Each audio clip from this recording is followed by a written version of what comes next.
Right. The webinar is being live streamed to Facebook. Our panelists have entered the room.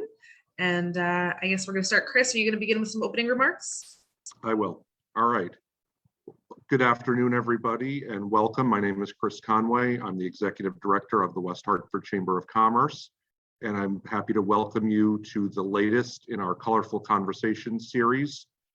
This program is facilitated by our Minority Business Network and is brought to you through the generous support of Comcast Business. Today's topic is nutrition, and as we have done in the past with these forums, we have assembled a great panel of experts in a variety of fields that are going to speak on this topic with a emphasis on solutions. Today's program will be facilitated by Christopher Clark, who is the chairperson of the Minority Business Network. So I'm going to turn it over to Mr. Clark. Thank you so much, Chris, and thank you for the warm introduction.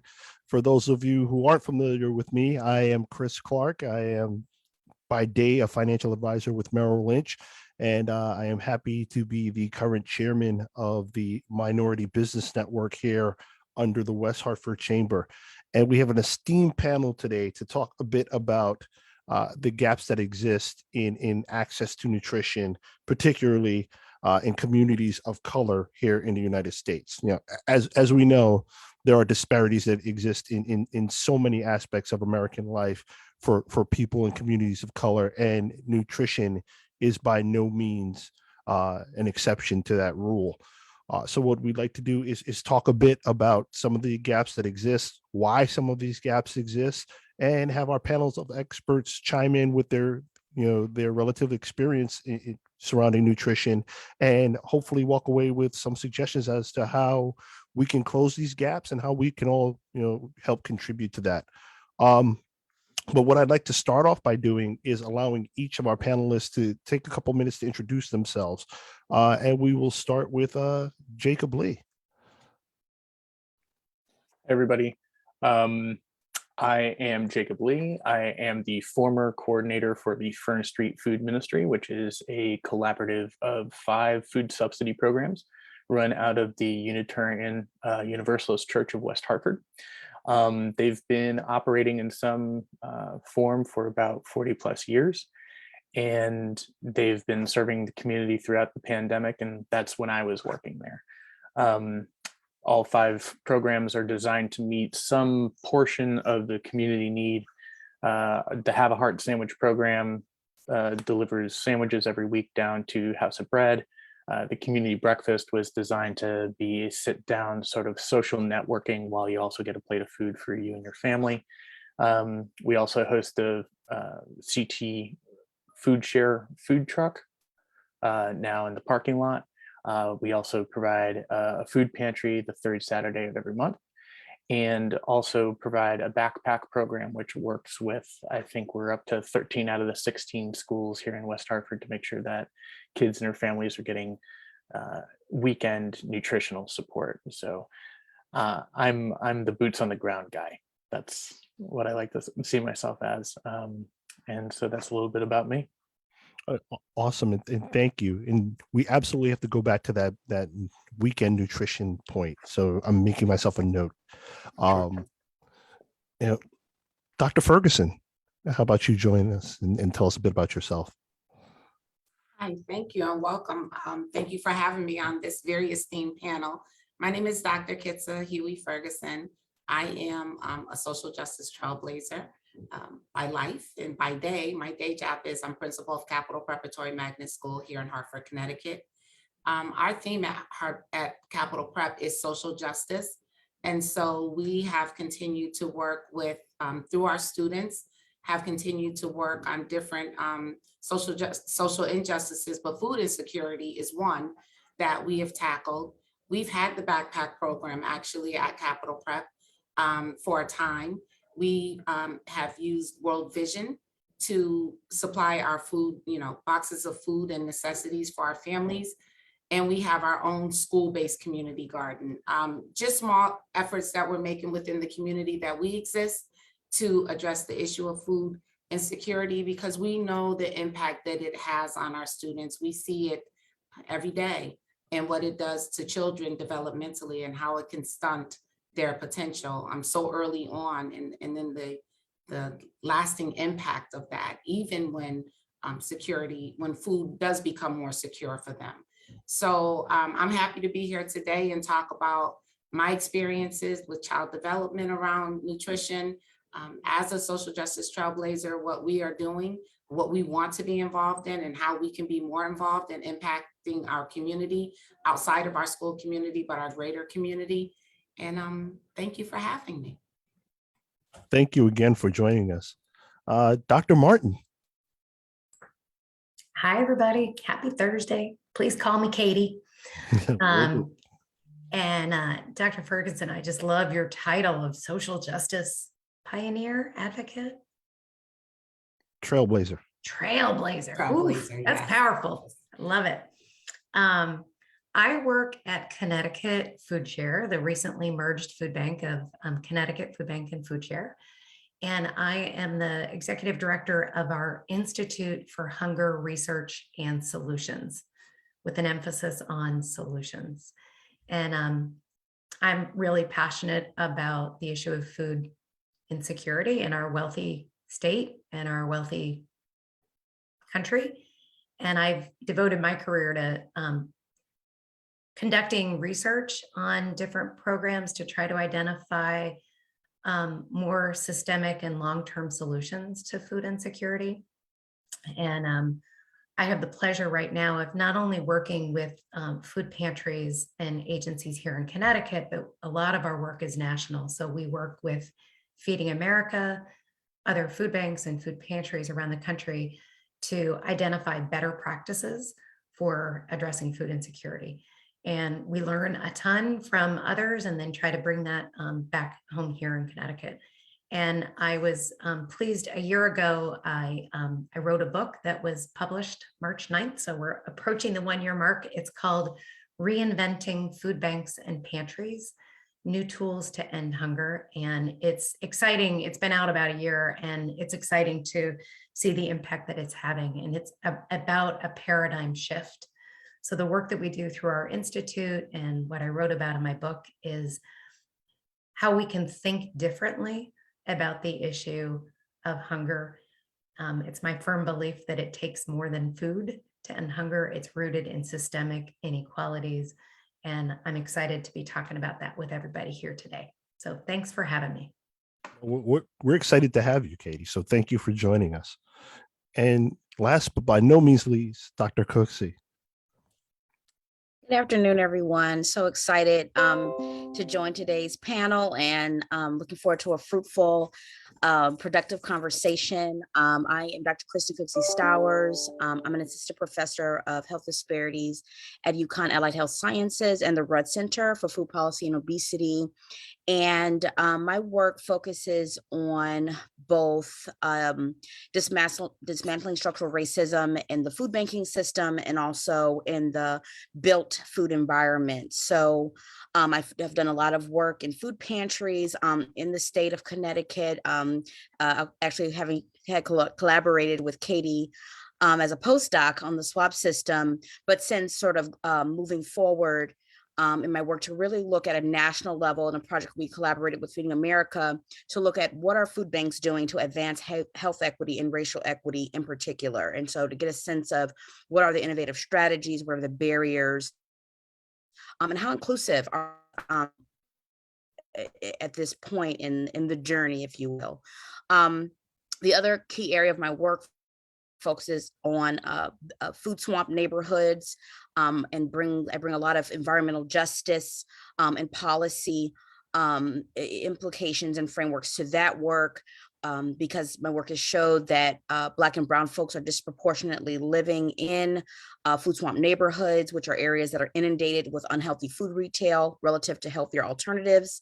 The heart behind my work is, bringing community-based participatory action. I've already heard folks say action and solutions. It's all about the so what and what do we do next, bringing more voices to the table. So inclusive, equitable, authentic resident engagement are the sort of themes and the heart that I bring to that work every day. And yes, so excited to chat more. So this is awesome. So we have a very experienced, very well informed, and very passionate panel. So I can't wait to dive in. So I'll start with the first question. What exactly does a healthy diet look like? And I know there's a lot of ways to frame the response to that, but I would love to hear each of your perspectives as to what a healthy diet is. And then we could probably dovetail and say why that's important. Yeah, I'll jump in first because it's such a tricky, good question. And years ago, when I was spending time in food pantries and encouraging food pantry directors to promote healthy food, I realized most of us have no clue, what exactly that means and what that looks like. And working with the Yukon Red Center and others, we developed a stoplight system that's called SWAP, Supporting Wellness at Pantries. That is a simple tool to help identify which foods are healthier than others that should be chosen often, sometimes, or rarely. And then nationally, the Robert Wood Johnson Foundation and their Healthy Eating Research Program convened a panel of experts to help identify what do we mean by healthy food specifically for the charitable food system. So especially if you are working with families who are on a limited budget. And so SWAP helped inform that work to some degree as a foundation, but there are new guidelines that are really simple. So you can identify, okay, if you're looking at a soup or a box of cereal or dairy product, and you look at 3 nutrients: saturated fat, sodium, and added sugars, because those are the ones that are most connected to chronic disease risk, like hypertension, type 2 diabetes, obesity. And then it gives you the nutrient content of those 3 nutrients to be able to determine if it's green, yellow, or red. So that's one simple example of how to define healthy food. And we're doing a lot of work working with food banks and food pantries to use these same nutrition guidelines so that we can all be using the same framework. So basically creating a universal language around what is a healthy food. That's right. I did have a follow-up question to something that you mentioned. As we're talking about healthy foods and the review of these healthy foods, is there an ethnic lens put towards the review of those foods? Yay. Because that's a piece of conversation that tends to come up even in my own family, being an island boy, from the Caribbean. Yeah. That how healthy is a callaloo dish as opposed to a kale dish, right? And or even when Dr. Vasanth was on our last panel talking about the idea of curry, because we're not giving that up. So how do we prepare it in a way that it's still healthy and fulfilling? Yeah, I'll answer briefly, and then I'm sure Dr. Cooksey can come on and give some more examples. It's such a good question. And I'll tell you, on the HER guidelines or our SWAP system, all produce is green. It's all choose off. And so callaloo, kale, they're all good. We should be promoting those.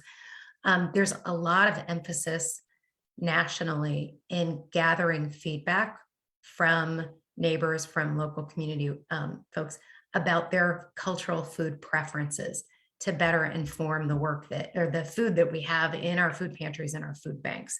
So identifying what foods are preferred and needed by families so that they can make a healthy meal at home.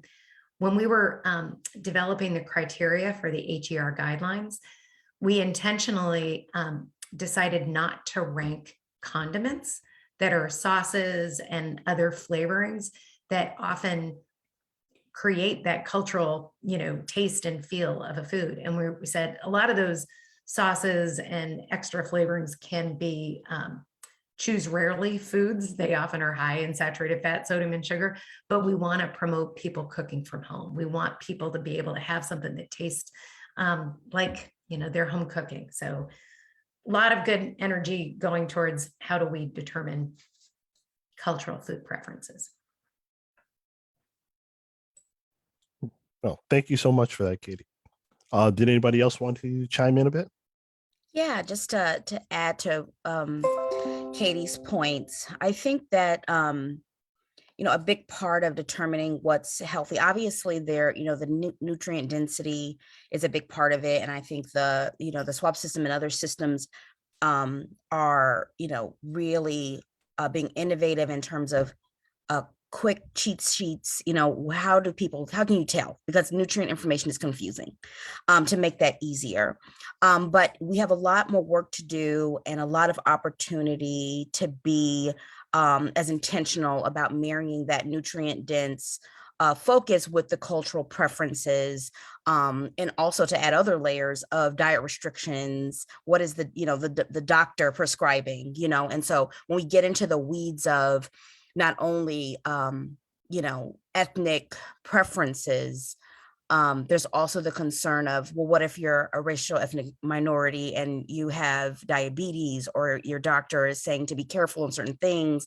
People are getting confused about, what's next. And so I think the conversations around cultural preferred foods and then diet related illness and restrictions are kind of separated, and we need to bring it all together to make it clear for folks with the equity lens. And then I'll just quickly say, Katie's absolutely right that there's a lot more conversation about getting input from the community in terms of what they need, not just in food pantries, but as I mentioned, I do a lot of work around the built food environment. And so those same conversations or themes are popping up in sort of how do we introduce a new grocery store in the North Hartford Promise Zone, which is where I primarily work. But this is a national conversation from, rather a top-down approach, just plop the store there. And FYI, I hope people come to be, authentic and respectful of the community that is there. And from the inventory and everything about it, bring in the community and their preferences, and not to sort of have a elitist and in some cases white supremacist framework that we as professionals know better than they do, and just to sort of stick it in. So I guess I'll add into the nutrient, just a focus on wellness is a healthy diet, wellness, fueling the body from everything from the shopping experience to the actual consumption of food is a healthy diet. Dr. Cooksey, you said something that really resonated with me, and it flashes back to conversations that I've had with Chris Conway here at the Chamber around nutritional information being confusing, and also, quite frankly, how it's sometimes manipulated by food manufacturers. So it's like, oh, this is healthy, the sugar content is this, and then you look at the serving size, and the serving size is for the sake of manipulating what's on the back of the package, 1/3 or 1/4 of what a person would actually consume of the given product. So does anybody have any insight into instances where that happens and how that is particularly marketed towards certain communities? I can step in a little bit. So I'm downriver, obviously, from Katie Martin, and what we would get at the food pantry would be indicative of either what the community around us was donating to us and or what we would have access to, right? So there was already a thin veil of access restriction on what we could get to even provide people. And luckily that swap program went into the database. And so even as a food pantry runner or a program runner, we could hopefully make better informed choices ahead of time, right? But then again, the food that was coming through, it was what you see is what you get, right? So you get a can of green beans. It may not be what the person wants, but the person is in a food insecurity mindset, and they're basically just reaching for anything to get their needs fulfilled, right? And so there's a part of operating that where you're actually doing a disservice by only having certain things, and at the same time you only get access to certain things. So even as being a solution for certain parts of the community that can get access to you, you're not necessarily already set up to provide good service, right? So if you go all the way up the food chain to the USDA, and they're doing all this stuff in mass, right? You know, entire truckloads of 2-pound bags of rice, right? That's the 2-pound bag of rice that you get a choice to introduce to your community and provide to your community.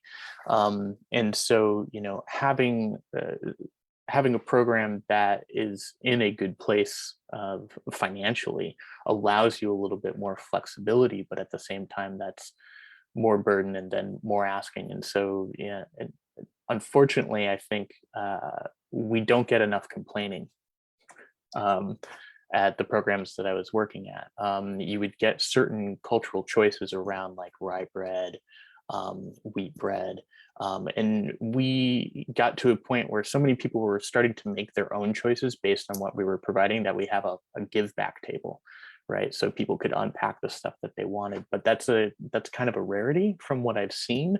And hopefully, you know, by getting better choices upriver, the people at the handout portion of the river can be facilitating better items on the back of the cans. So that's an interesting thing there too, Jacob. So the idea that, you know, people may be so hungry or so it's such a dire need for nutrition and a dire need for food that they'll just take whatever they get. But the upriver portion of it, to use your framework, is people are donating these things, right? Mhm. So is it a case where people are going in and intentionally saying, okay, you know, these are the things that need to be donated, or are they just going, this is what I have in my cabinet and I'm not going to eat this, so let me just get rid of it? Yeah. I've had a lot of deep conversations, especially with friends and neighbors, because my street, for example, supports the West Hartford Town Food Pantry, right? And you'll get those 4-year-old cans of tuna. Yeah, I'm not going to give that out. But you have to have those checks in place to be able to sort everything out. And I think it's a multi-level failing, right? There's the there's this idea that, okay, I'm working, I got access to food, I can buy what I want, I'm going to donate what I don't want, right? And they're lucky to have it, right? And I think that's a really bad mindset to be in, because you're not thinking about the person, you then think of it as a kitchen spring cleaning, right? And so my first step to advocate for any type of change in that direction is to ask, right? What does the community need? What would be helpful? What does your food bank, what does your food program actually need to move forward? And then you can purchase with intention and get the right thing to the right people in a nicer way. So asking with intention and purchasing with intention. So that touches on something that I've heard, you know, in a handful of conversations I've had with friends and you know, people working in the space. As professionals working in the space, do you find that it's more beneficial to have donations of cash versus donations of items? Yes. So, but I just want to circle back around to something that Dr. Cooksey said about the well-being of food, of the whole food process, because it's that intersectionality that has to be taken into consideration, right? What am I predisposed to? So once a person knows what their own situation is, then you can say what is a healthy diet. because what's a healthy diet for one person is not necessarily a healthy diet for another. And so as Dr. Cooksey was saying, it's the well-being of the whole process. And then even, you know, the mindset of, but I'm giving something as opposed I'm giving what's needed. And these are the areas that we really have to work through so that we can meet the individual need, as opposed to, like, the programs seem to be designed for the masses. And we're not looking at, but this person's intersectionalities are different than another person's intersectionalities. And so what's good for the masses is not always good for the individual. So I just wanted to circle back around to all of the great things I was hearing. And I'm thinking about, in the context of my day-to-day working in the school system, what we're up against, like what we see in our students in our community that we service. What are we up against when we even talk about, but what's a healthy diet? Yeah.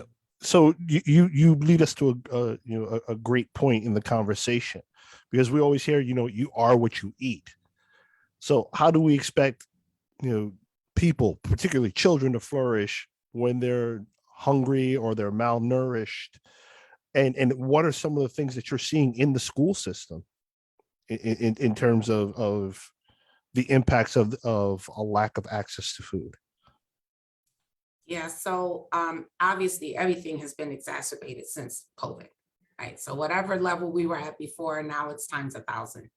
And it plays out in different ways. We know that when anybody, but especially kids, basic needs are not being met, the food security piece, it stunts their development in different ways, right? It socially, emotionally, academically, we see a huge disparity in the demographics of kids that have food insecurity.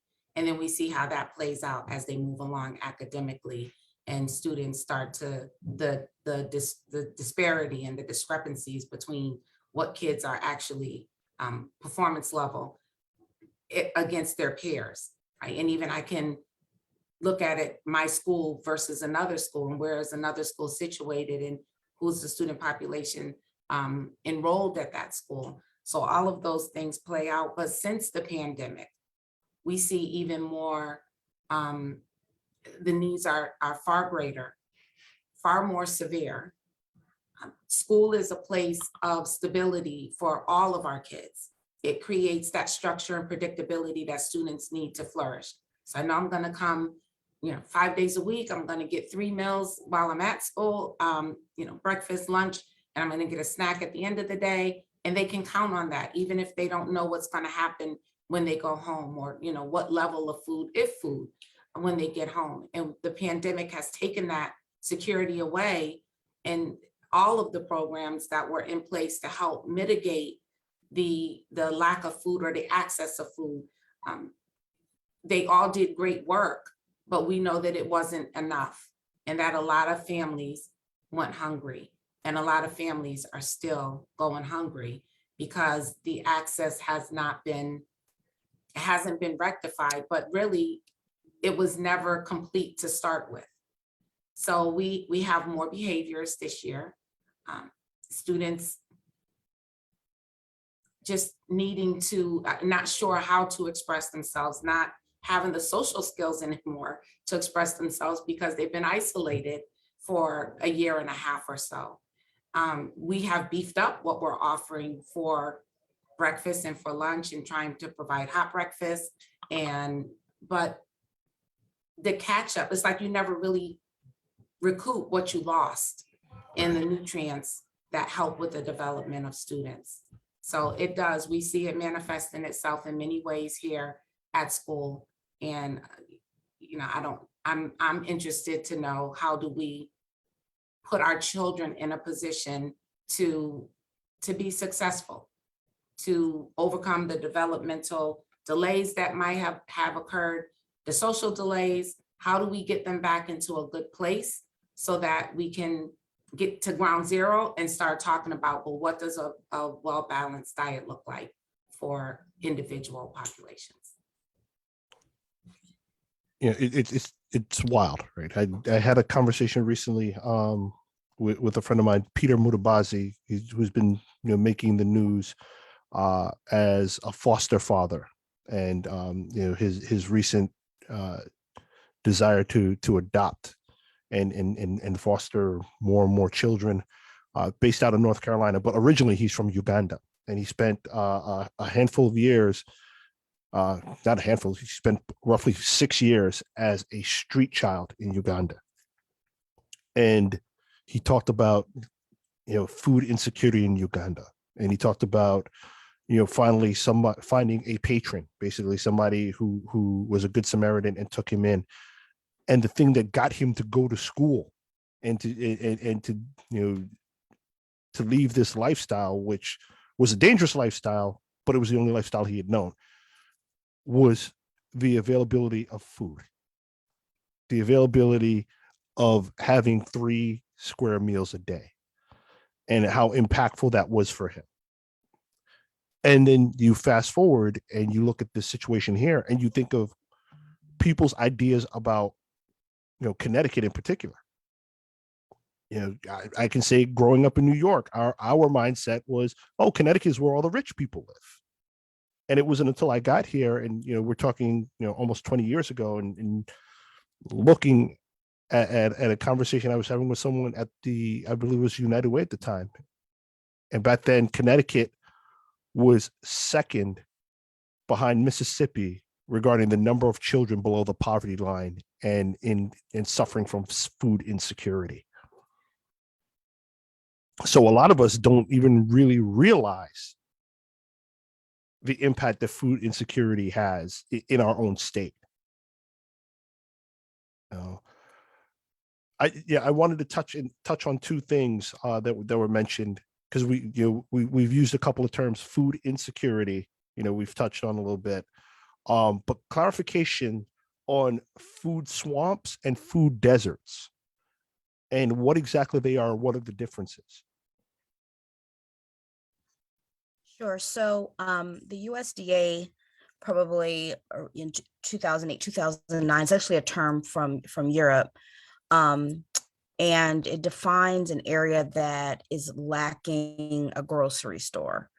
And I think that term has become quite popular, especially with the federal government investing resources in a food desert locator. You could hop online and find, put in your address or play around with a nice interactive map and find out, do you live in a food desert? And so the USDA defined that as an area lacking a grocery store. It needed to hit a certain benchmark of poverty, in a certain distance from the sort of core of that neighborhood to the nearest grocery store, adjusting for whether it was a rural or urban space.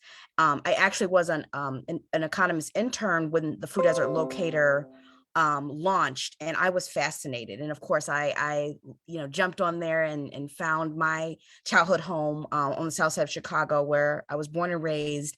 And unsurprisingly, it was a food desert. And so there's lots of debate on these type of terms, but what it did for me was a connected lived experience to a description. It was finally some way to that's what I lived. But what I didn't feel or hear in the term food desert was what was there in its place. Predatory, unhealthy food retailers feeling the gap in the absence of a grocery store, right? It's just smart business and smart economics, right? People have to eat. And if there's a grocery store 5-10 miles out, they know that they should be there. They should plop there. And so over time, you see this imbalance of a lack of grocery store, supermarket, farmers markets, nutrient dense foods being replaced with retailers predominantly selling high fat, high sugar, high salt, lots of all the hypers, all the scary hypers that we want to stay away. Anyone from an urban space connecting with the blue juice and the 25-cent chips, right? And who knows if they're 25 cents anymore, but that's the waters culture. are still a thing. Yeah. And that is what a food swamp is. A food swamp is an area inundated with unhealthy food retail. And from a measurement and science standpoint, I was curious to learn, are these the same places? I saw that people were using them as synonyms, but the measure of a food desert only captures a grocery store or not. It does not signal anything else about the equity and balance in a neighborhood. And so when that term came up out of a New Orleans study, actually, they went to validate the food deserts in New Orleans and said, that's not really what we're seeing on the ground. Maybe it's more of a food swamp, an area inundated with unhealthy food. And it's like the end of the paper. And I'm like, whoa, I want more. That sounds like my neighborhood in Chicago. What is this food swamp thing? Where do you find them? How do I address them? And there was nothing on them at the time in 2010. And so I spent my dissertation and my career focusing on identifying, measuring food swamps, and most importantly, coming up with resident-driven solutions on how to dismantle them. Wow.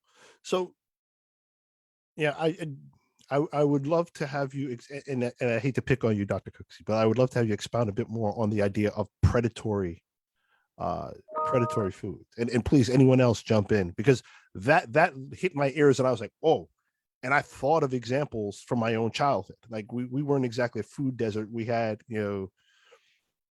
like local grocery stores and mom and pop owned grocery stores, and vegetable stores and so forth in my neighborhood in Brooklyn.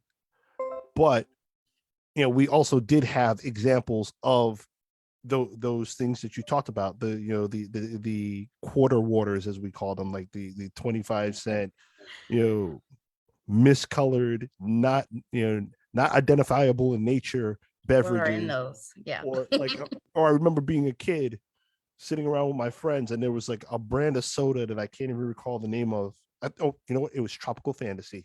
But we had this brand of soda and it was horribly inexpensive.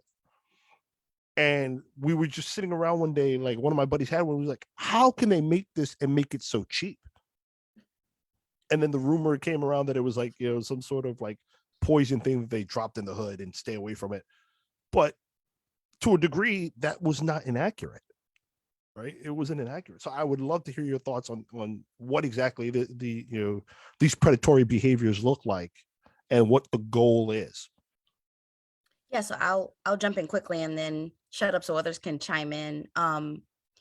But it's I think one thing that we need more of in the nutrition and health advocacy space is a recognition of history. I think in our training, as professionals, you don't get a lot of history, right? In your public health and your nutrition program. And I think, I would argue that is intentional and unintentional, that there is a lack of understanding of the history of people of color in the US. And I bring this up because I did reach a point in my journey of, well, how did we get to this issue? Was this always the case? I had done some work with older adults in Baltimore when I was at Hopkins and heard the stories of a vibrant, robust food environment that just felt good, from the consumption, but way back to shopping and touching and feeling good food. And I wonder, when did we lose that? Where did we get to this problem? And that's not a big focal point of public health or economics, right? We start from the problem, we run all our fancy models, and then we don't ask, how did we get here? And when I looked into the history, you see the grocery stores leaving majority Black and brown neighborhoods occurred with white flight. And sort of leaving, there's lots written on grocery store owners being fearful, not being convinced that they would be profitable, and a lot of reasons. And so they went out to the suburbs with the white folks, right? And a lot of other amenities, right? It's not just grocery stores. But again, smart but predatory practices is now there's lack of food source in the neighborhood. And as folks have mentioned, it brings in this environment of scarcity, and unfortunately brings in opportunities for more of the industry, fast food retailers, gas stations selling mystery juice, corner stores, and supply and demand. There's that onus to really provide nutrient dense food to promote well-being, that need isn't there because of the desperation now that the community is in. And that is predatory, and that is a racist practice that we've seen over time. And unfortunately, there's a judgment call on who deserves good, nutritious foods. That there's a stigma and there is a value call that we have in the food system on who is deserving or not. And so, identifying those stigmas, identifying the stereotypes, dismantling the power imbalance between those that are distributing food, making decisions on the food that's on the shelves, and then finally the ones that receive it and cook it at home. If we don't address the power dynamics that are there, then all this stuff that Dr. Ferguson is talking about in terms of what we're seeing in our kids is going to persist, because Maslow hierarchy of needs, food is a fundamental need. We fuel ourselves to think, to work, to play, to worship. And if we can't do those things, then we have a problem. And you can dismantle a lot of our maximizing our well-being by taking away food that feeds the mind and feeds energy, and just good physiologically, with mystery food that is not real food at all. And that's what you see in a food swamp. I would just say, I'm thinking about my neighborhood, my community that I'm in here in Hartford, and the convenience stores. And so, and the word predatory, right? So like, I definitely understand that when I look at some of the chain stores that exist, but a lot of these stores are mom and pop, right? That's what they can access. They don't have access to quality foods to put on their shelves. They don't have the capital resources for the quality foods to put on their shelf. Like a grocery store is expensive because a lot of the food is perishable. And so if you don't sell it within a certain window, you're not making money, you're actually losing money. But so while we do have to contend with the fast food restaurants that come in and the grocery stores that sell, all the things our kids don't need, a lot of these stores are mom and pop.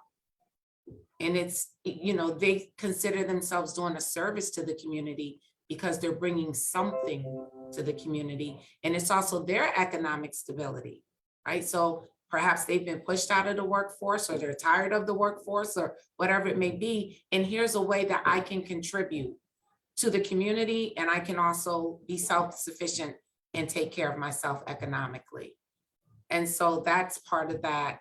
I mean, there's a lot of pieces in there that speak to the injustices that are systematic, that we do have to look at the power structure, so that we really have to analyze that power structure and call it what it is, so that we can start the dismantling process and put in place what our families are really craving. But these kids, they love going to the corner stores because they know those people, right? Those are their neighbors. Those are people that care about them, and they perceive them as people that are taking care of them. If I may quickly react to Dr. Ferguson's point, absolutely, I totally agree with you.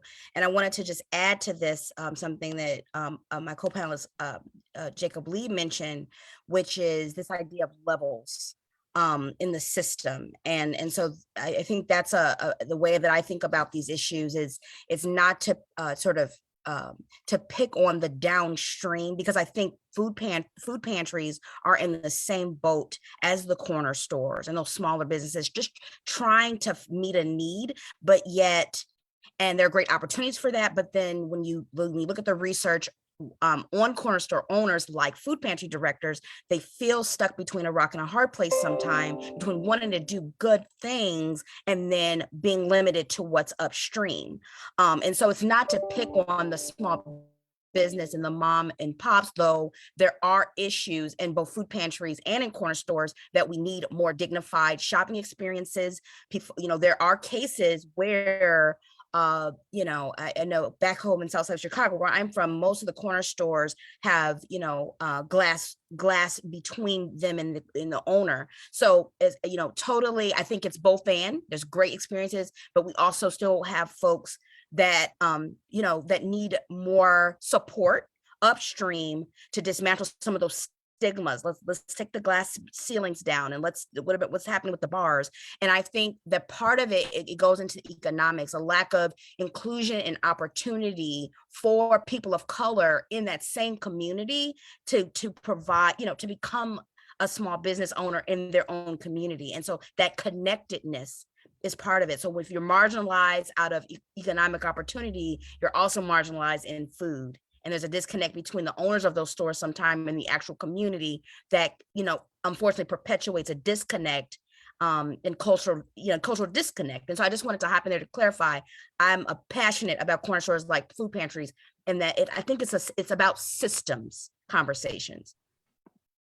So as we talk about systems, one of the things that comes to mind is that upstream, right? When you think about people of color in food production, right? Because I think currently there's about, I think the number of Black farmers by percentage is 1.5% versus, back in I think it was the 40s, the ratio was closer to 20%. So like one fifth of the farmers in the United States were people of color, black farmers in particular. How do you think that impacts the downstream? I'll let Dr. Martin go. Sorry. Are you on mute, Dr. Martin? Or maybe you knocked out your headphones. Yeah, can you hear me now? Yeah, we can. Yeah. So just one other comment with the moving from the definition of food desert, introducing food swamp. A newer term that is being used is food apartheid, which addresses and points to the discrimination of communities of color when it comes to economic opportunities. So really thinking of it's not just a lack of stores by circumstance, it's intentional disinvestment in communities. So it's a more provocative term that really spells out why we have lack of grocery stores. When we think about the upstream approach and then BIPOC farmers, I'll just mention, I think it is definitely in the onus of the larger players in the field. So for example, at Connecticut Food Share, we just recently passed a nutrition policy to influence the supply of healthier food that is going to be supplied to our whole network of agencies. And as part of that policy, we say we're going to gather feedback from neighbors, from people experiencing food insecurity, to find out their cultural food preferences that can inform us of how do we source that food? How do we supply that food? How do we purchase healthier food? Because it shouldn't be on the backs of food pantry directors like Jacob to have to make those hard decisions. And I don't have all the details yet, but I know we are talking at Connecticut Food Share about investing more energy towards Black and brown farmers and sourcing food locally from BIPOC farmers. I know the state of Maine just passed a policy of investing more energy towards sourcing a percentage of their food from the food bank to BIPOC farmers. So being intentional about that and putting energy where we want to see this move. So upstream thinking is important. I also think we have to be more comfortable telling food donors what we're looking for, as opposed to feeling that we're just at the mercy of whoever donates food to us. So that's at the food bank and also at the food pantry level, being more explicit. These are the types of food that people in our community want and need. Help supply that instead of 4-year-old tuna cans that may or may not be of any interest in people and what they want. And designing food pantries as client choice so people can choose their food with dignity. Yeah, I think that carries a lot of weight, because we've been talking with a focus on ethnic and racial preference, but what about religious preference that goes along with food selection? right? And allowing people to make those selections on their own. And more importantly, or equally important, letting donors know that, you know, we're servicing this community and this is what we have a need for. You know, you think about donating clothes, like, yeah, you can throw a bunch of stuff in a bag and put it in a bin. But, you know, if all we have is children and you're dropping off adult clothes, you know, it's just taking up space. Right. If I may have in here, one thing that's I think important to know about the food banking system, like is a bit of a misnomer that the majority, especially at the pantry level, that the majority of most pantries are distributing donated products. That is a huge source. But there's also the purchasing aspect, which was mentioned, and the role of federal government and programs. Just to highlight the levers that we can look to for solutions, because there may be then there's some towns that have shown some really great models for like a wish list for the pantry. What are the clients asking for this Thanksgiving? And so those are fantastic programs. But we also have some really heavy, potentially heavy hitter solutions when we look at Feeding America, what they're doing and what they can do, and also federal programs like TFAP, that is sort of the SNAP of the food banking system. Those are huge sources of food for the system. And so if you work with the USDA to enhance the nutritional quality or to sort of help the mystery box sort of view that comes from TFAP foods, then you're making a lot of headway in terms of changing what is finally seen downstream on the shelves. And so I just want to, as we're talking about systems and solutions, to just, clarify and to put out there that we have Feeding America and we have the federal government that are part of what we see in pantries.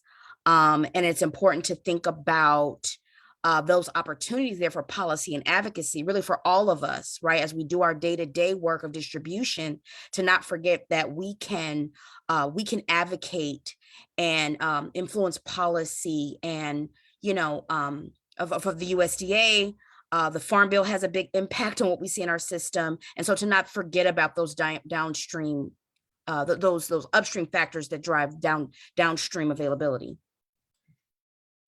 If I could jump in real quick, if that's all right, Chris. Please do, go for it.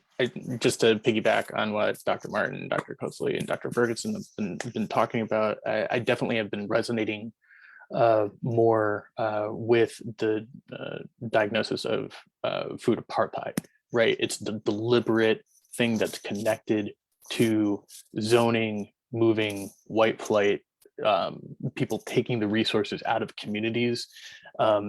Just for example, people working in Hartford, somebody did a heat map of the number of people who worked in Hartford and then where their tax revenue went after they went home after 5 p.m., right? And there's a huge disparity, right? And so while it's smart business practice for some businesses to say, okay, well, we can add these little quick cheap things to put on the shelf that don't have any nutritional value, it's not necessarily moral, right? And so it then puts the onus of the morality on to us, right? And so from a dignity standpoint of giving people the choice, right, then what am I giving people choice for, right, at a food bank level, which gets into the power conversation of like, okay, how am I as a food pantry owner, runner, coordinator, whatever you want to call it, how am I best serving the community, and what then do I need to do to connect with more community resources, because nobody's just handing you those resources, right? So luckily back, I think it was 2021, Westmore Park was an amazing partner for us, and they did a plant a row for our program. So every week we would get maybe 200, 300 pounds of produce, which unfortunately I had to wash, cut, and prepare and sort and put in the bags. But the reality is that that resource doesn't exist in other places, and it doesn't exist in those places deliberately based on city planning, zoning, whether or not a small grocery store like the old Kingswood Market or Halls Market moved their location based on what they saw as economic impact based on the demographics.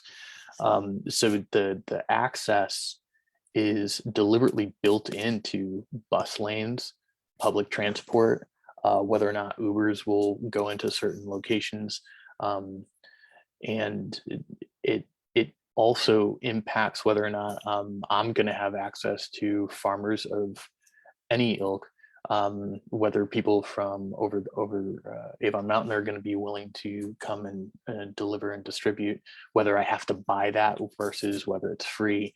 And then you combine that with the upstream stuff of what's being given to us by the USDA. And while there are positive directions, and while Dr. Martin, we have the color coding system for knowing the nutritional value, it again, by the time it gets down to the food pantry level, the USDA can't do anything about whether or not my demographic of people who are using my food pantry are all allergic to gluten, right? So you then have to do that extra level of work, which then further puts the onus on the food pantries. And so it's almost as if, because of the deliberate mapping and segregation of towns and zoning and planning, has then pushed all of the morality aspects, the dignity aspects, and the choice aspects of getting the food to the communities back onto the nonprofits. And rather than trying to work on actual community solutions or give incentives to businesses to build that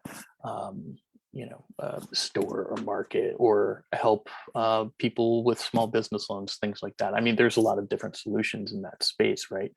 But then again, if you're putting all the onus on the small mom and pop food bank, and they're just as low on the totem pole as far as choice, right? Like, it almost discourages people from potentially using it, making it harder. They're not getting the thing that they want. While you have dignity in the process, there ends up not being any dignity in the bag, because it's not the thing I can use at home. So one of the things that I've been thinking about in terms of access, and I guess part of eliminating the problem upstream, or trying to help with the problem that's upstream,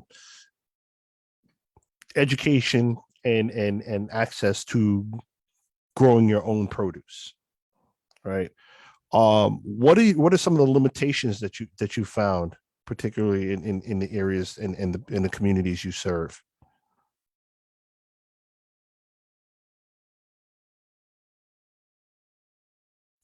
One of the limitations is space. No. Right. So, some communities have community gardens that are acres and acres. In the city, you don't have that as much. You don't have access to land at that capacity. So I think that is one of the, biggest issues. Other is education. Like, how do you start to grow your own produce, your own fruits, your own what works in this region? How do I even get started? Because it's not something that we learn in school as a trade. Right. So someone's got to provide you with that knowledge. And I think that can be scary to people when they don't understand how to do it. And then you couple that with the access to even having your own garden to be more self-sufficient. It's burdensome in the city. It really is. And the city has done a job. They've built up these box gardens. They're probably about 12 by 12 maybe.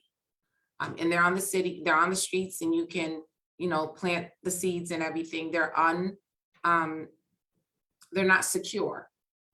So anybody can plant, but anybody can also alter what you put in the the containers, the planter boxes. So I think that, you know, providing access in terms of land and the education to really know what to plant, where to plant, how to cultivate is key for that self-sufficiency to exist. Yeah. So as we think about space and we think about education and know-how, right? Like one of the things I've seen in recent years, the Urban League of Greater Hartford, you know, right in Hartford, they have a hydroponics set up in the Urban League, and you know that's great. You can grow spices, you can grow produce, but the education that goes along with it, like I have a master's, and they were trying to explain it to me, and I'm like, it's above my head, right? Is that something that's viable? If you know, if the explanation is right, is that something that's viable that we can utilize in urban areas on a greater scale? Or does it just become something that's just far too complex and convoluted to institute? And expensive, right? I mean, the process of it can be expensive. And so if you have, if that education is there in that partnership with Urban League or other organizations to sustain you through the education and the cycle of it, so that you own it for yourself, that you acquire the knowledge and you're able to apply it in multiple settings, you can replicate it without being at the Urban League or at a designated place, then I think that, yeah, that's viable. It also looked like a potential flood issue if something goes wrong with using a hydroponic setup. But it was something that, you know, I saw and I was like, oh wow, this is great. It absolutely combats the argument and the issue of limited space, but you know, what does the implementation look like? So thank you so much for answering that. For those of you who have just joined us, I thought it made sense to let you know that we are having a conversation about access to nutrition in communities of color. We are joined today by Dr. Kristen Cooksey, by Dr. Kitsia Ferguson, Dr. Katie Martin, and by Jacob Lee. So thank you all for joining us, and then thank you for your thoughts. You know, so as we're, you know, continuing the conversation, one of the things that I wanted to double back on, it was something that, you know, Jacob had mentioned early on in the conversation, was the backpack and the backpack drives that are done. And I believe Dr. Ferguson, you were talking about the weekend nutrition initiatives. Can you talk a little bit more about those?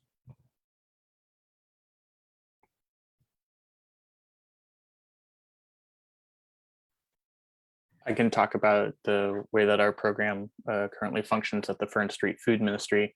We call it Fern Street Backpacks. It's basically eligible to West Hartford Public School students who apply. And that can be done through their families being on various benefit packages, but the main requirement is that they're on the reduced meal program. And then, you know, our team lead, Catherine Wilson, who's amazing and has been working like so much overtime over the past 2 years. It's impressive and inspiring. She gets you on the list, and then you get added to the drop-off location. So she works currently with 13 schools. We've been in conversations with 2 other schools in West Hartford. There's, you know, some temperature for doing in-school food pantries, but again, it comes down to resources, right? With teachers and education being so strapped for not only time, emotional, but also financial resources, you know, there's almost nobody to run those. And so while there's a demand there, this has been one of the ways that we've been able to address it here locally. We keep the bags pretty anonymous. If there's food allergies or preferences, we try to match those too, and we also try to get in hygiene products. as well, because that's also something that adds a little bit of dignity to just normal everyday life. And if your family is facing food insecurity, you're probably, picking and choosing other things on your plate of whether or not you're going to purchase those when you go out and do your shopping. As So- at Capital Prep, our involvement with it has been really student based. And so as a social justice school, we teach our kids to be advocates and agents of change. Students have to complete social justice capstone as a graduation requirement. It's a 1.5-year project. So through those projects, those student selected and student owned projects, food insecurity comes up often. And they will make the connection, the students will make the connection with the organizations to be able to supply. We've done the backpack program, and that's a weekend program for us where the kids pick up their backpacks at the end of Friday day. It's filled with food for the weekend, also personal supplies that they can use at home. And then they return the bag on Monday. It's a nice looking bag, so there's no shame attached to it. It looks like a piece of luggage, and kids know to come pick up their bag from a certain spot in the school, and they return it back on Monday. So that will help them sustain themselves through the weekend when, the school's not offering breakfast, lunch, and snack. We've also partnered with World Vision. Our National Junior Honor Society has formed a partnership with World Vision, where they will bring over boxes of non-perishable items, that food and household supplies. And we literally just take them outside at the end of the day, and anyone who wants to pick up a box can pick up a box. And so it is very student initiated as part of our school model. And we know how important it is. Parents are saying thank you. Kids are not feeling like I have to announce my need. I just know where to go get it met. Does it take care of our whole school population? No. But it is the work that our students are doing to be responsible citizens, to try to meet the demands of social injustices that they see around us, and develop that sense of advocacy. And we have to take care of each other. Our community is only as strong as the people in the community. And so that's how we've addressed the food insecurity. Is it on a large scale? No. Is it meaningful? Yes, because we are creating service learning for our students to continue forward as they enter the global society. Yeah. And I often say slay one dragon at a time, right? When you're confronted with a bunch of issues or a large scale issue, sometimes just chipping away at it, can make a world of difference, particularly when you're helping individual children and individual families, right? One of the things that kind of struck me was the idea that in some of these cases, it's needs based, or need is determined based on pre-existing or pre-disclosed needs. So like, the idea of qualifying for reduced lunch or free lunch. And it brought to mind some conversations I had with my buddy Al Marino over at the at Connecticut Food Share. And Al would share a lot of the stories of food insecurity that he witnessed during the pandemic. And the fact that, while we are here today talking about communities of color, that food insecurity knows no zip code and it knows no color, right? So in some instances, he said, you would see Lexuses and Mercedes Benzes pulling up and popping open the trunk in order to get food, because one of the things that came out of the pandemic in particular was an exposure on the working poor. So people who are working, who are employed, but there's not enough money, and they make too much money to qualify for programs, but there's not enough money to feed everyone based on the expenses that they're seeing in their families. What are some of the workarounds that we have in those cases? It's a great question. I'll dive in. We did some research during COVID, both of people who were seeking help from our services, like our drive-through distribution at Rentschler Field in East Hartford. But we also did a convenient sample of just residents of Connecticut to ask about food access, food insecurity. And we found that the disparities that existed before COVID got worse. So folks that were already experiencing food insecurity, it got worse. But you're right, there were a lot of new folks who were living probably paycheck to paycheck, part of that ALICE population that the United Way talks about, asset limited, income constrained, employed, the working poor, who probably hadn't visited a food pantry prior to COVID and now needed to.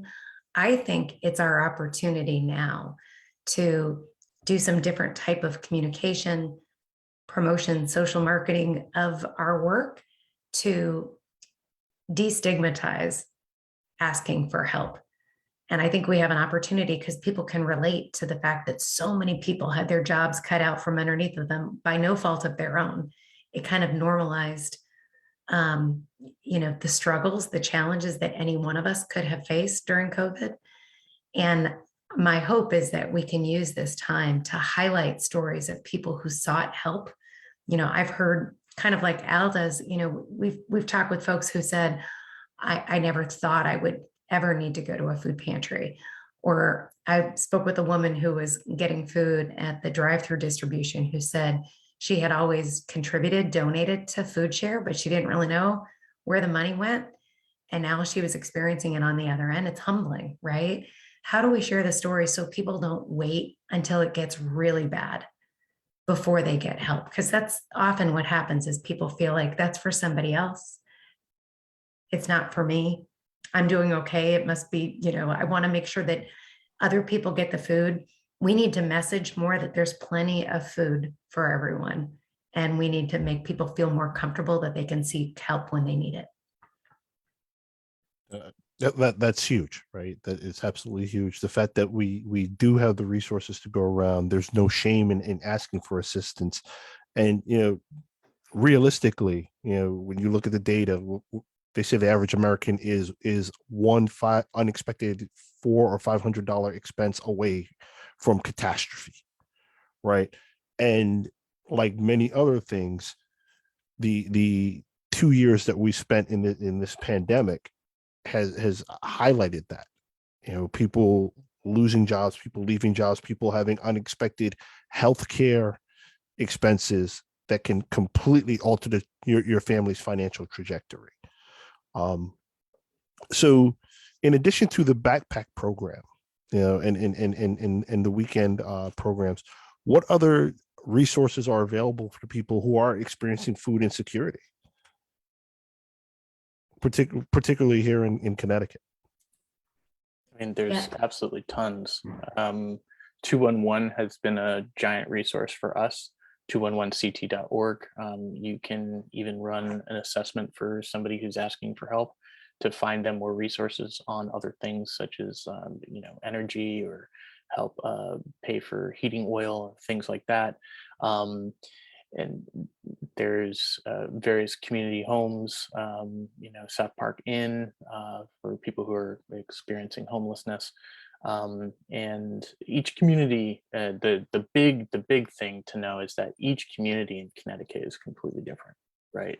So some towns have resources and other towns don't, right? And so that was another thing that happened with the onslaught of the pandemic, was that there was rapid response of just band-aiding and trying to come up with things that were necessary, and because they were so necessary, worldwide but also statewide, I'm hoping that people really stick to those programs and keep them on, even though the quote-unquote need has dissipated or changed or shifted.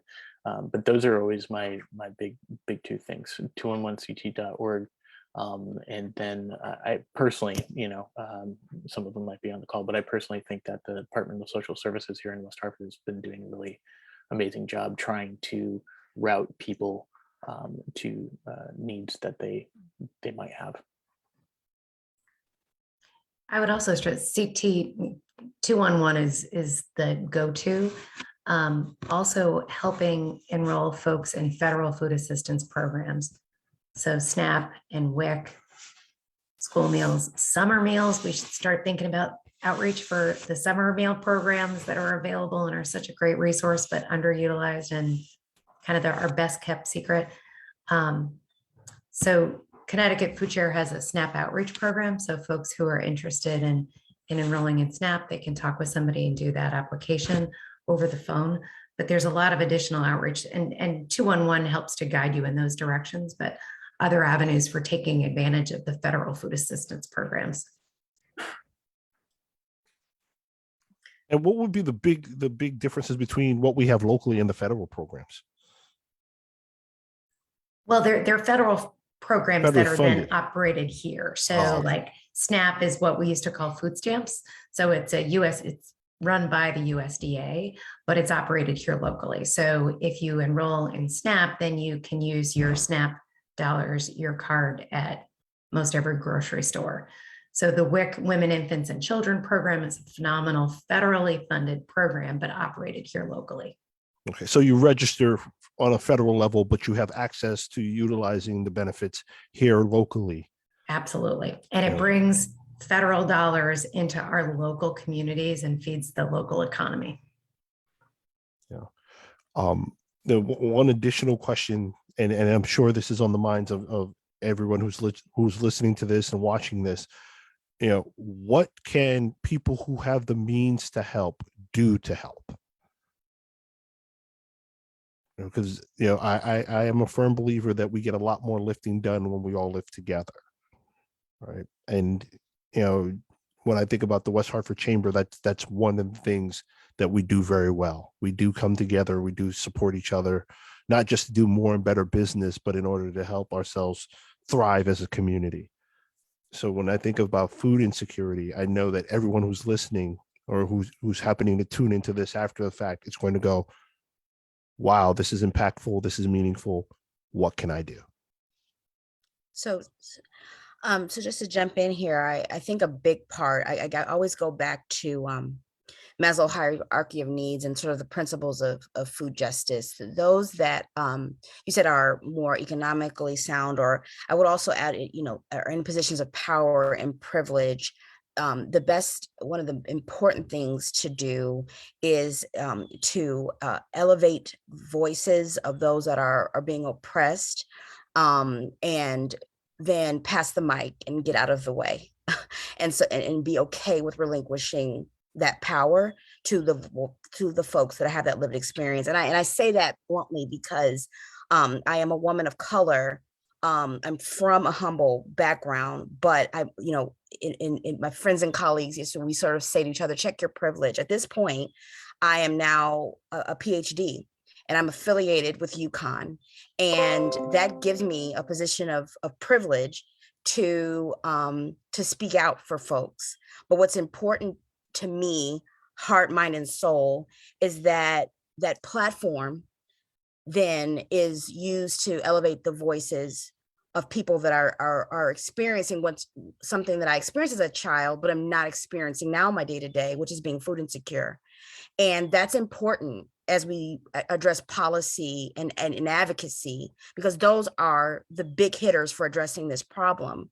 What the USDA policy, the federal policies, our friends and colleagues at Feeding America, those upstream factors and what they're doing and what they're investing in shape a lot in terms of what we see, on the day-to-day, or even at the municipal level. There are a lot of American Recovery Funds coming to the localities. Where are those funds going? Who's holding them accountable? Who is at the table to decide how things are being spent? And until we sort of have some serious conversations among, in terms of, money, power, privilege, and some of our isms being a fundamental cause of food insecurity and other diet-related health inequities, we're still scratching the surface of root cause historical issues. So it seems to keep coming back to that root cause, right? Those historical things that go unmentioned and unnamed that continue to go, unresolved and unchanged. Yes, and if I could just quickly follow up, one of the things that I find, and I'm a food justice person and a health equity person, but I'm trained in public policy, and so I think in terms of solutions and how to get stuff done, which I hear from my co-panelists today. I feel like we're all in good company with that focus on action. In even, calling out things like food justice and structural racism and food apartheid, which is not a replacement term for food deserts and metaphors, but it's the movement, it's the sort of historical change, it's the sort of term for the, what's happening, the theory. And then we meet the policy space where folks want to know, okay, how do I find them and how do I fix them? And terms like food deserts and food swamps are measures or ways to help dismantle food apartheid and measures for residential segregation. They're not replacement terms, but rather ways to say, because people ask, well, how do I identify where food apartheid is happening and do something about it, right? Once it gets into that space, policymakers want to know how to find them and how to address them. Right? We disagree on the food desert term in a lot of spaces, but one thing you can give it credit for is that it allowed the federal government to allocate some priority spaces for funding and investment. And so I agree with a lot of the critiques of food swamp and food desert metaphors, but we want to continue to think about practical measures that can inform action from policy, but also among planners, because planners think and folks in the zoning world, they think in the same way. Where are the issues and how do we map them, and how then do we do those focused conversations? Wow. So thank you all for your contributions. We are approaching, the end of our time together. Before we go, I just want to give everyone one last opportunity. If there's anything you want to leave our listeners with, anything that you want to get out to the general population, please take that time now. I just want to say thank you to everyone, and thank you, Christopher, for giving us this opportunity to have this really important discussion, because we know that it impacts our lives in so many ways. My work with students and helping to develop the level of empathy that we need to not put judgment on people that have needs, right? Destigmatizing, as Dr. Martin said. I feel like if we start at with our young kids and developing that mindset that we're here to service each other, and that everything is not about profiting and making money, but that when your community thrives, everyone thrives, and then you're profitable, right? So just developing that empathy so that we get to the level that our kids are sitting at the table where decisions are being made, right? They're in those policy discussions. They're bringing their empathy with them. They're bringing the work that they've done as students and supporting each other to the table to make sure it's mixed in the conversation, and that the conversation is not always geared towards what is most profitable and what's most profitable for the people that we want to make the profit, right? Because there is some deliberate shutting out of not only the conversations, but the produce and what we're producing as a country. There is deliberate and intention around who has access and who doesn't. And so I'm just really pleased to be here in this conversation today. And it informs my work to help my kids now look at things I want them to be action oriented, but also let's start looking more deeply at the structures that are creating the social injustices and how that is impacting us. Not on an individual level, but as a community, so we can bring humanity back to these conversations and live in a way that is just more just. So thank you all. Thank you, Dr. Ferguson. Yeah, thanks to everybody. Hunger is a completely preventable problem, period. So we can end this. Thanks for having me. Yeah, thank you, Katie. Direct and to the point. I love it. Thank you for having me. I'm so fired up now. What a great, and this was amazing. I think for me, just ending off with, I think a little bit of sort of the debriefing after the State of the Union and some commentators the other night. Until we get comfortable calling out racism and injustice as a root cause, we're not going to be able to do this work and to dismantle the root causes of food insecurity. And I see folks calling that out in the chat. So just calling that out, that we need to sort of take anti-racist stances in this work. Thank you so much, Dr. Cooksey. Thanks for joining us. All of you got me fired up today too. I'm just proud to have been asked to be here to rub elbows with people who are thinking about this and living this. And there were moments when you're doing the work and you're on the ground and the lines are getting longer and you think you're by yourself, right? And those are tough, right? So it's just nice to be in a conversation with a bunch of people who, now you're not alone. And we can all do this work and we can all chip away at it. And I asked businesses to think about their own people, because that's a place to start talking about groups that have privilege and power in my town are the businesses who employ people. There should be no one on your team who's hungry or going without right now. And you have 100% full control to change that. Start having those one-on-ones with people and make sure that your people are being taken care of. And then see what you can do with the rest of your profits and move it out into the community. Thank you, Jacob. Thank all of you for joining us. In the immortal words of Redman, it's time for some action. Take your opportunities to contribute, to support, and to put into action some of the things that you heard today, because it's like an ant eating an elephant. It's one little bite at a time that makes a world of difference. So on behalf of the West Hartford Chamber and the Minority Business Network, we thank you for joining us today. And let's go out and make it a better world.